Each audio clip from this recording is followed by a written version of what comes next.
प्रिय विद्यार्थियों, सुप्रभात। आज हम हिंदी की पाठ्य पुस्तक में बिहारी द्वारा रचित पाठ का अध्ययन करेंगे। पहले हम कवि बिहारी के बारे में विस्तृत जानकारी प्राप्त करें। महाकवि बिहारी का जन्म संवत 1652 विक्रमी में ग्वालियर में हुआ था। ये धूम्य गोत्री थे। इनके पिता का नाम केशव राय था। कई विद्वान प्रसिद्ध कवि केशव को ही इनका पिता मानते, किंतु पूरे प्रमाणों के अभाव में यह स्वीकार नहीं किया जा सकता। जगन्नाथ दास जी ने केशव को बिहारी का पिता न मानकर गुरु मान लिया है। जब बिहारी 8 वर्ष के थे तब इनके पिता इन्हें ओरछा ले आए तथा उनका बचपन बुंदेलखंड में बीता। इनके गुरु नरहरिदास थे और युवावस्था ससुराल मथुरा में व्यतीत हुई, जो इस दोहे से उजागर होती है। जन्म ग्वालियर जानिए खंड बुंदेले बार, तरुणाई आई सुधर मथुरा बसी ससुराल। बिहारी के पिता का नाम केशव ही था या वे भी कवि थे, ये एक दोहे में अपने पिता की इन्होंने वंदना की है। बिहारी के भांजे कुलपति मिश्र ने अपने संग्राम सार के मंगलाचरण में अपने नाना केशव का स्मरण कविवर के रूप में किया है, जिससे उनका कवि होना भी पता चलता है। सवाई राजा जयसिंह अपनी नई रानी के प्रेम में इतने डूबे हुए थे कि महल के बाहर भी नहीं निकलते थे और राजकाज की ओर कोई ध्यान नहीं देते थे। मंत्री आदि लोग इससे बड़ी बहुत ही चिंतित थे, किंतु राजा से कुछ कहने की किसी में शक्ति नहीं थी। बिहारी ने यह कार्य अपने ऊपर ले लिया। यह एक बहुत ही बड़ी कथा के रूप में प्रसिद्ध है।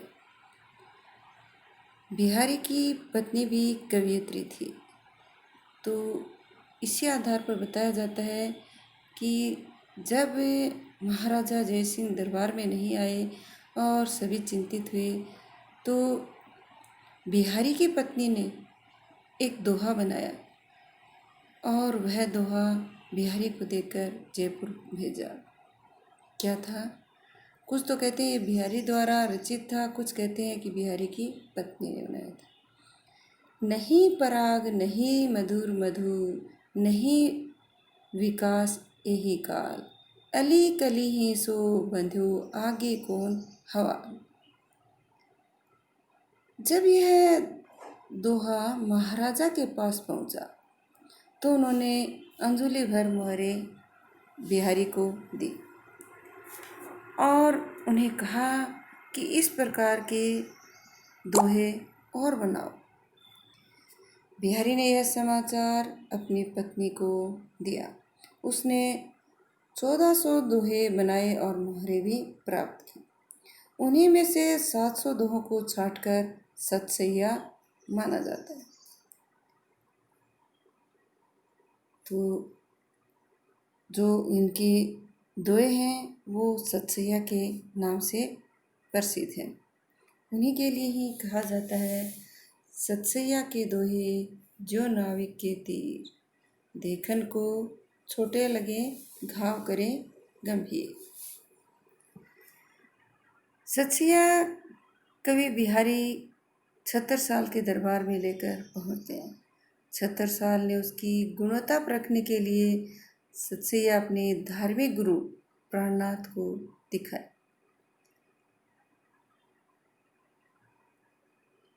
वे साधु थे, अतः श्रृंगार की इस कृति को उन्होंने हे कहा। बेचारे बिहारी घर लौट आए, किंतु बिहारी की पत्नी ने बिहारी को वापस भेजा और कहा कि महाराज से कहना कि सतसैया और प्राणनाथ जी की कविता रात को युगल किशोर जी के मंदिर में रख दीजिए। जिस पर भगवान के हस्ताक्षर हो जाएं, वही प्रामाणिक मानी जाए। कहते हैं सतसैया पर ही हस्ताक्षर हुए। तब बिहारी चुपके से खिसक कर घर आ गए। महाराज ने खोज कराई और बिहारी के घर पत्र भेजा। पत्नी ने उत्तर वापस लिखकर दिया। क्या दिया? तो अनेक अवगुण भरी चाहे याही बलाय, जो पति संपत्ति हूँ बिना जदुपति राखे जा। महाराज ने उत्तर पढ़कर बिहारी को बहुत सोना भी उपहार में दिया। इस कथा से यह भी प्रकट होता है कि बिहारी की पत्नी भी कवियत्री थी। इतना अवश्य माना जाता है बिहारी ने बहुत से दोहे बनाए, उनमें से 700 दोहे हैं, उन्हें छांट लिया गया था, शेष को नष्ट कर दिया गया। सभी इनके दोहे सुंदर और सराहनीय हैं।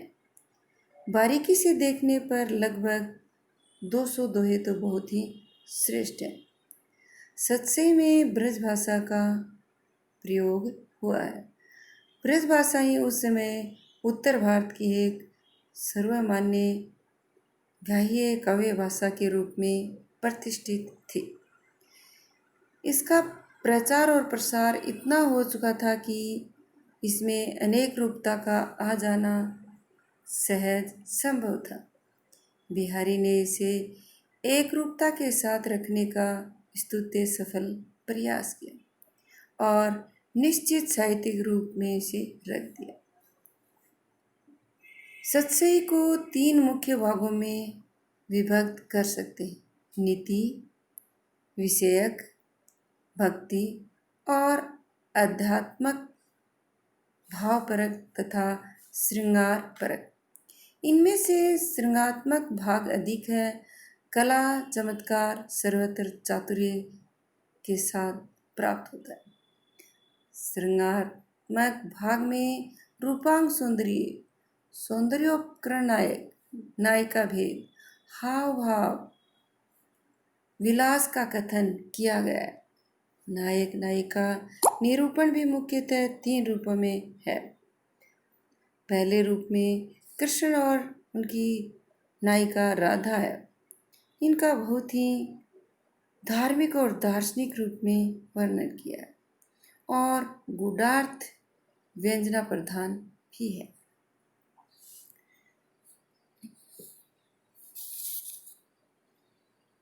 बिहारी की कविता उत्तम काव्य है। मिश्र बंधु विनोद में भी केशव पुत्रवधू नामक एक कवयित्री का नाम, जिसका समय भी बिहारी के समय से मिलता जुलता है। केशव पुत्रवधू अवश्य कवयित्री थी, जिसके कारण केशव को अपनी विज्ञान गीता लिखनी पड़ी। बिहारी के एक भाई और एक बहन थी। जब बिहारी की आयु 7-8 वर्ष थी, तब इनके पिता ग्वालियर छोड़कर चले गए। वहीं इन्होंने कवि केशव की कृतियों का अध्ययन किया। बिहारी के पिता नरहरिदास जी के शिष्य हो गए। नरहरिदास जी निम्बार्क संप्रदाय के महंत के शिष्य थे। बिहारी ने यहीं रहकर काव्य, संस्कृत, प्राकृत आदि का अध्ययन किया। संवत 1664 के आसपास ओरछा के इंद्रजीत सिंह का राग रंग नष्ट हो गया और बिहारी के पिता को भी वृंदावन जाना पड़ा। वहीं रहकर बिहारी ने संगीत का अभ्यास किया। वहीं इनकी बहन की शादी हुई। बिहारी का विवाह भी मथुरा के किसी माथुर ब्राह्मण की कन्या के साथ हुआ। संवत 1675 में शाहजहां ने नरहरिदास जी के दर्शन किए जिन्होंने बिहारी की प्रतिभा की प्रशंसा की। शाहजहां ने बिहारी से आगरा आकर रहने के लिए कहा। वे आगरा चले गए और वहीं उर्दू फारसी का भी अभ्यास किया। अब्दुल रहीम खान खाना से इनकी भेंट हुई। इन्होंने बिहारी की कविता सुनकर पर्याप्त पुरस्कार दिया। जब नूरजहां की कुटिलता के कारण जहांगीर और शाहजहां में मनमुटाव हो गया, तब शाहजहां के कृपा पात्र बिहारी की स्थिति डांवाडोल हो गई। वे अपनी वृत्ति लेने के लिए राजा महाराजाओं के पास आते जाते रहे। तभी इन्होंने संवत 1691-92 में महाराजा जयसिंह को, जो पंक्ति हमने पहले पढ़ी थी, नहीं पराग नहीं मधुर मधुर वाली भूमिका की घटना घटित हुई थी। महाराजा ने उनकी यह पंक्तियां देखकर वो बहुत प्रभावित हुए थे। बताया जाता है कि बिहारी अपनी ससुराल मथुरा में ही रहते थे, जिसका कटु अनुभव उन्होंने मथुरा भी ससुराल जैसी दोहे में व्यक्त किया। आवत जात न जानियत तेजही तजी सियरान, परह जवाई लो घट्यो घरो पूस दनमान। इस प्रकार उन्होंने यह दोहा है वो रचित किया है। अर्थात ससुराल में रहने से सम्मान है वो घट जाता है। बिहारी सतसई में अनेक नीति संबंधी सूक्तियाँ भी हैं। बिहारी संवत 1720 के आसपास परलोकवासी हुए। बिहारी ने नीति, भक्ति, श्रृंगार के दोहे रचित किए। कवि सांसारिक बाधाओं की मुक्ति हेतु राधा जी की आराधना करता है, तो दूसरी तरफ अपने प्रभु श्री कृष्ण को उपलम्ब देता है कि आपको भी संसार की हवा लग गई है। मुक्त आत्माओं के सानिध्य से अधम भी मुक्त हो जाता है। श्री कृष्ण की बातों का आनंद रस पाने के लिए गोपियाँ उनकी मुरली छिपा देती हैं। वन में कृष्ण के आते ही बिना वर्षा मोर नाचने लगते हैं। नायक व नायिका भरे भवन में संकेतों से वार्तालाप करते हैं।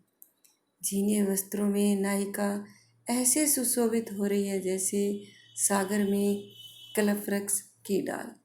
प्रिय विद्यार्थियों, हमने कवि बिहारी का विस्तृत अध्ययन करने का प्रयास किया है। जितना समझ में आता है उसे समझें, बाकी अपने कॉपी में, नोटबुक में यह कवि परिचय है वो करें। अब हम कवि बिहारी द्वारा रचित दोहों का अध्ययन करेंगे। ध्यान से पढ़ें, जहाँ नहीं समझ में आए वो पूछ सकते। मेरी भव बाधा हरो राधा नागरी सोय, जातन की झाई परे श्याम हरित दुति होय। यहाँ पे हम पहले प्रसंग लिखेंगे। प्रस्तुत दोहा बिहारी सतसई में से अवतरित है। इसमें कवि ने राधा जी की प्रार्थना करते हुए या राधा जी से प्रार्थना की है। क्या कहते हैं? यह बिहारी सतसई का पहला दोहा भी है और इन्होंने मंगलाचरण अर्थात राधा जी का मंगलाचरण करके अपनी सतसई को आगे बढ़ाया है। क्या कहते हैं कवि? कवि बिहारी प्रार्थना करते हुए कहते हैं कि हे चतुर राधा जी, मेरी भव बाधा हरो। राधा नागरी सोए। नागरी का अर्थ है चतुर, भव बाधा का अर्थ है सांसारिक कष्ट। कवि कहते हैं कि हे चतुर राधा जी, मेरे सांसारिक कष्टों को दूर कीजिए, हरण कीजिए, इस कष्ट दूर कीजिए। जातन की झाई पड़े, जिनके शरीर की छाया पड़ने से, प्रतिबिंब पड़ने से श्याम हरित दूती होय, श्याम कृष्ण जी भी हरे हो जाते हैं, प्रसन्न हो जाते हैं। यहाँ वे कहना चाहते हैं कि हे राधा जी, तुम मेरी सांसारिक बाधाओं, सांसारिक कष्टों को दूर करो। यहाँ सांसारिक कष्ट कौन कौन से हैं? ऐहिक, दैहिक, भौतिक, ये 3 प्रकार के सांसारिक कष्ट माने गए हैं। तो इन कष्टों के लिए कह रहे हैं कि हे राधा जी, तुम मेरे कष्ट दूर कीजिए, क्योंकि तुम्हारी छाया से तो श्री कृष्ण जी भी खुश हो जाते हैं। इसलिए वे राधा से प्रार्थना कर रहे हैं। यदि हम इसका अन्य अर्थ लिखें तो कवि कहते हैं, हे चतुर राधिका जी, नागरी राधा, तुम मेरी संसार की बाधाओं को, सांसारिक संतापों को, जो 3 प्रकार के बताए हैं, उनको दूर करो। राधा जी ही इन कलुषों, संतापों को दूर करने में समर्थ है, क्योंकि वे तो अपने गौर वर्ण की परछाई मात्र से श्री कृष्ण के श्याम वर्ण को हरे रंग में बदल देती हैं, अर्थात उन्हें प्रसन्न कर देती हैं। इसी के अनुसार राधा का गौर वर्ण का पीला रंग और श्री कृष्ण की श्यामता का नीला रंग जब परस्पर मिलते हैं तो कृष्ण का रंग ही बदल जाता है। वे काले रंग के हरे रंग के हो जाते हैं। जो श्री राधा अपनी परछाई मात्र से संसार के स्वामी श्री कृष्ण की श्यामता को संपन्नता युक्त हरे रंग में बदल देते हैं। वे अपनी कृपा से अपने भक्तों के दोष, विकार, सांसारिक ताप उनसे दूर कर सकते। अतः कवि श्री राधिका जी की कृपा याचना करते। कवि प्रार्थना करता है कि हे राधिका जी, आप मेरी दरिद्रता, पीड़ा, दुख और संतापों का हरण करो। इस प्रकार से उन्होंने यह बताया। ये जो दुआ है, यह बताया कि बिहारी सतसई का पहला दुआ है। निर्विघ्न समाप्त होने की कामना से, कि निर्विघ्न जो कार्य कर रहे हैं सतसई की संरचना, वह निर्विघ्न रूप से पूरी हो जाए। इसीलिए उन्होंने श्री राधा श्री कृष्ण के प्रति जो अपने भाव है मंगलाचरण, वो उन्हें पूरी तरह से समर्पित किए हैं। राधा सांसारिक कष्टों को दूर करने वाली बताई है, और श्याम और हरित रंग है वो दुख और पाप को दूर करने वाले हैं। इसमें हमें विशेष लिखना होगा कि बिहारी सतसई के प्रारंभ में मंगलाचरण के रूप में बिहारी ने राधा की प्रार्थना की है। इसमें श्लेष मेरी भवबाधा हरो, राधा नागरी सो, इसमें श्लेष अलंकार, रूपक अलंकार और काव्यालिंग आदि अलंकारों का प्रयोग हुआ है। इस प्रकार से कवि ने राधा जी की स्तुति प्रार्थना करते हुए अपने कष्टों को दूर करने के लिए प्रार्थना की है। सर्वप्रथम राधा वल्लभ संप्रदाय के अनुसार इन्होंने राधा जी की वंदना की है। दूसरा दोहा देखिए। तो पर बारो उर्वशी सुनी राधिके सुजान,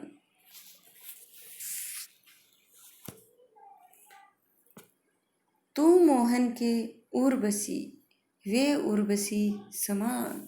यहाँ पे उर्वशी है वो दो बार आया है, इसलिए यहाँ पर पहले उर्वशी और हृदय में बसी हुई दो अर्थ हैं।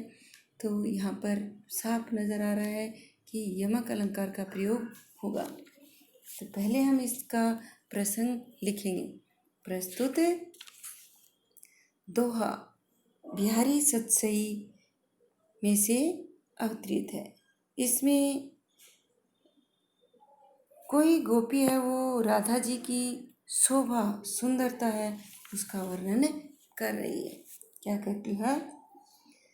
गोपी है, हमें व्याख्या में बताना है कि कवि बिहारी ने बताया है कि एक गोपी अपनी सहेली से कहती है, हे सखी, राधा जी हैं तो परवारो उर्वशी, वो उनके ऊपर तो उर्वशी जो स्वर्ग के अप्सरा है उनको भी न्योछावर किया जा सकता है।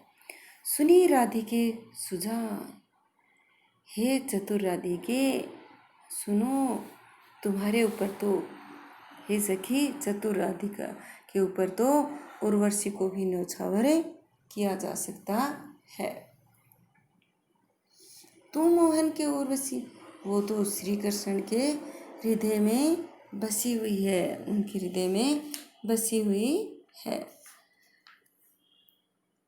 वे उर्वशी समान, वह तो उनके हृदय में उर्वशी अर्थात बहुत ही प्रिय बनकर बसी हुई है। यहाँ पर उर्वशी है वो एक से अधिक बार शब्द का प्रयोग हुआ है।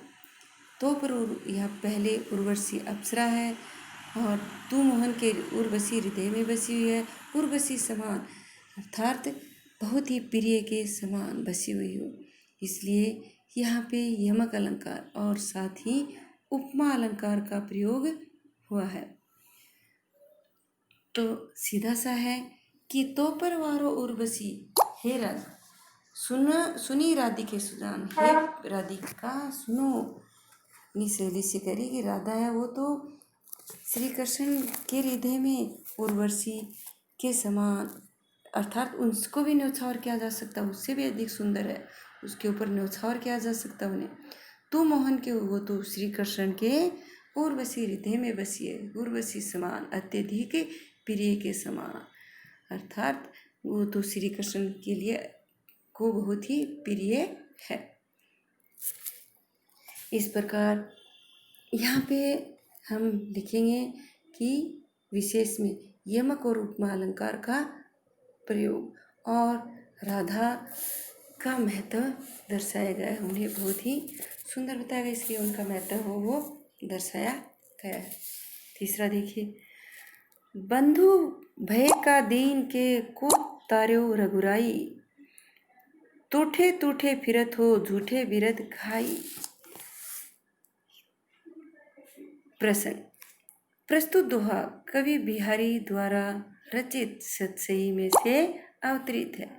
इसमें कोई भक्त अथवा स्वयं कवि भगवान को उलाहना देते हुए कहते हैं, बंधु भय का दीन के को तार्यो रघुराई, हे रघुराई तुम किस दीन के बंधु हुए हो, भऊ भय दिन के किस दीन के भाई बने हुए हो। टूठे टूठे फिरत हो, तुम तो झूठा यश लेकर ही घूम रहे हो।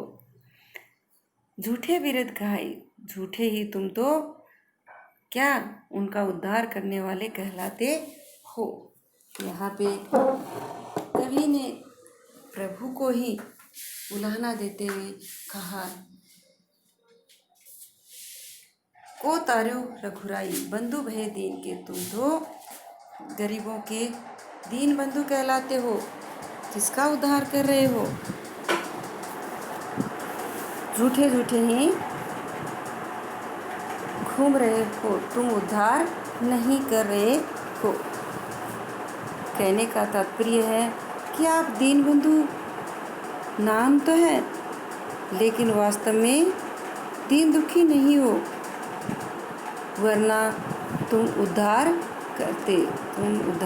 नहीं कर रहे हो।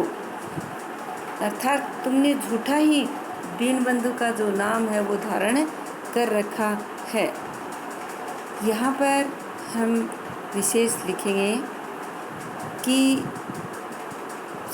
प्रभु को ललकारा गया है और अर्थात उन्हें उलाहना दिया गया है कि अपना नाम तुम तो झूठा ही दीनबंधु निकाल रहे हो। या ये भी कह सकते हैं कि प्रभु को दीनबंधु भी कहा जा सकता है। टूठे यहाँ पर एक साथ आया है और प्रसन्न या अभिमान के साथ घूम रहे हो, इसलिए यहाँ पर पुनरुक्ति प्रकाश अलंकार भी है। और साथ में झूठे विरुद्ध खाई वक्रोक्ति अलंकार का भी प्रयोग हुआ है। कब को टेर तू दीन रट होत न श्याम सहाय, तुमहु लागी जगत गुरु जग नायक जग पाय। प्रस्तुत दोहा कवि बिहारी द्वारा रचित बिहारी सतसई में से लिया गया है। इसमें भगवान को आकर्षित किया गया है। क्या कहा गया है? कब को टेर तू दीन रट, कब से मैं आवाज़ लगा रहा हूँ, पुकार रहा हूँ, दीन रट, दीन स्वर में पुकार रहा हूँ, होत न श्याम सहाय, लेकिन तुम मेरी सहायता नहीं कर रहे हो। हे प्रभु श्याम, तुम मेरी सहायता नहीं कर रहे हो। तुम लागी जगत गुरु, तुम तो संसार के गुरु लगते हो। जग नायक जग बाई, और तुम्हें तो लगता है कि संसार की हवा है वो लग गई है। जगबाई संसार की, और जगनायक ये संसार के मालिक, तुम्हें भी संसार की बुरी हवा लग गई है। साधारण सा ही दुआ है। देखिए, कब को टेर तू दीन रट, कब से मैं दीन रट गरीब बनकर रट लगा रहा हूँ, तुम्हें पुकार रहा हूँ। होत न श्याम सहाय, लेकिन हे श्याम तुम सहायता नहीं कर रहे हो। तुमहु लागी जगत गुरु, हे जगत की रक्षा करने वाले जगत गुरु, तुम्हें भी लग गई है जग नायक जग बाय, संसार की जो हवा है वो तुम्हें भी लग गई है। लगता है जैसे संसार की जो बुरी हवा है उसका प्रभाव भी तुम्हारे ऊपर पड़ गया है। यहाँ कवि कहना चाहता है कि संसार के लोग हैं वो किसी दूसरे या गरीब की तरफ ध्यान नहीं देते हैं। तो दुनिया की हवा लगना अर्थात अपने कार्य को भूल जाना और बिना काम का ही दिखावा करना। तो यहाँ कवि ने प्रभु को संसार की हवा लगाया हुआ या उन्हें अपने कर्तव्य को भूलने वाला बताया है। तो इसमें हम पहला विशेष लिखेंगे कि प्रभु को उल्हाना देते हुए बताया है कि वे अपने कार्य को भूलकर संसार के मोह में, संसार की जो लोगों की भावनाएं हैं उनके अनुसार बन गए हैं। संसार की हवा उन्हें लग गई है, वह भी दिखावा करने लग गए। यहाँ पर तुमहु लागी जगत गुरु जग नायक जग बाई, उत्प्रेक्षा अलंकार का प्रयोग हुआ।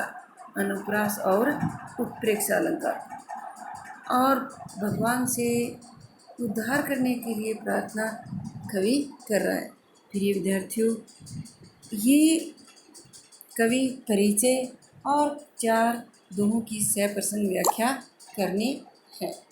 सभी का होमवर्क नहीं हो रहा है, कृपया सभी अपना होमवर्क करके सेंड करें। धन्यवाद।